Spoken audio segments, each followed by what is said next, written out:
है कि गऊ जो है, हम ये नहीं कहते कि पशु पशु बराबर होते हैं, लेकिन गऊ का अपने आप में एक अलग रोल है, बहुत बड़ा, इसलिए इसे गऊ माता कहा जाता है। कैसा रोल है? अब हमें पूरा साइंटिफिक तो नहीं अभी तक शायद प्रूव हुआ, पर आम कहीं ना कहीं सुनने में मिलता था कि ये ऑक्सीजन छोड़ती है,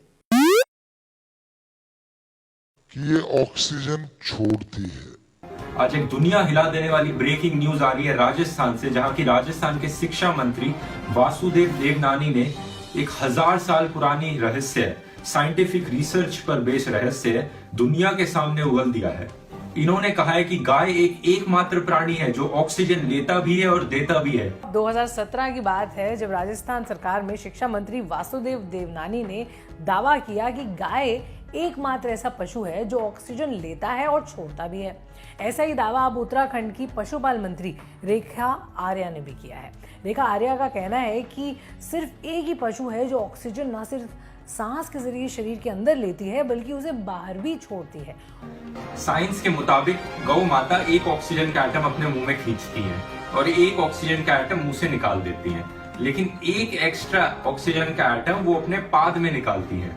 तो इसलिए 2 ऑक्सीजन के एटम बाहर आते हैं जबकि एक ही अंदर जाता है। इस दावे की और सच्चाई पता करने के लिए दिल्ली यूनिवर्सिटी में जूलॉजी की असिस्टेंट प्रोफेसर सोमा एम घोरई से बात की हमारे टीम मेंबर ने। उन्होंने कहा जो 21% ऑक्सीजन सांस के जरिए हम शरीर के अंदर लेते हैं, उसमें से 4 या 5% का ही मुश्किल से उपयोग होता है, बाकी वैसे ही बची रहती है। हम कार्बन डाइऑक्साइड और बाकी गैसों, जिसमें बची हुई ऑक्सीजन भी शामिल है, को बाहर निकालते हैं।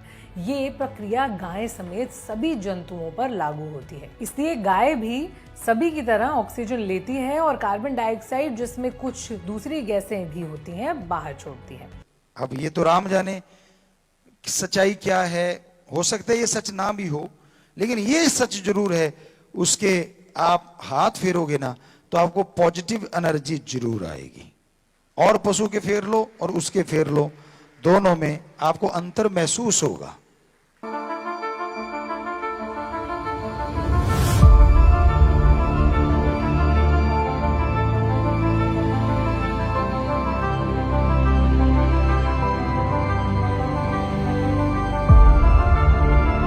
गौ माता, हाँ, क्योंकि हम उसे माता कहते हैं। और बहुत लोगों ने सवाल किया माता का क्या मतलब। हमने कहा अगर ये आपके घर में रहती है, हम ये चैलेंज करते हैं साइंस को भी, आपके द्वारा भी कहना चाहते हैं, हालांकि साइंस ने मान लिया अब तो शुरू से करते आ रहे हैं कि गऊ जिस घर में रहती है बैक्टीरिया वायरस आने नहीं देती। उसकी वजह उसका जो पेशाब है, उसका जो गोबर है, वो एंटी बैक्टीरिया है, वो खत्म कर देता है उस एरिया से।